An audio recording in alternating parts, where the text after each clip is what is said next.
আসসালামু আলাইকুম এভরিওয়ান।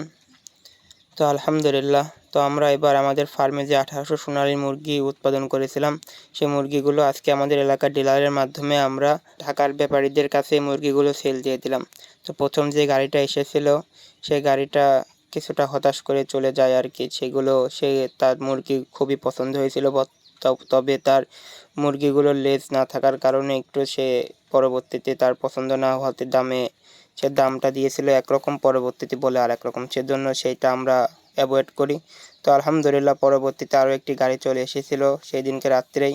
তো সেই গাড়িটার পরবর্তীতে কোনো কমপ্লেন না থাকার কারণে সে মুরগিগুলো পছন্দ করে যে দাম দিয়েছিল সে দামেই ইনশাল্লাহ সে নিতে চেয়েছে। তো এর জন্য আমরা আমাদের এই মুরগিগুলো তাকে দিয়ে দিলাম। তো যেহেতু এই ফার্মের সমস্ত মুরগিগুলোই তাদেরকে দিয়ে দিব, সেজন্য আমরা বড় করে ঘের দিতেছি, যাতে করে মুরগিগুলো পরবর্তীতে ধরতে আর অসুবিধা না হয়।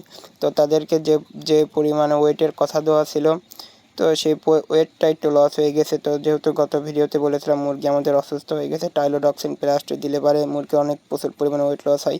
তো তার ব্যতিক্রম এবারও হয়নি। তো কিছুটা পরিমাণ ওয়েট লস হয়েছে। তো পরবর্তী তাদের সাথে ডিসকাশন করে সেই জিনিসটা আমরা সলভ করে ফেলেছি।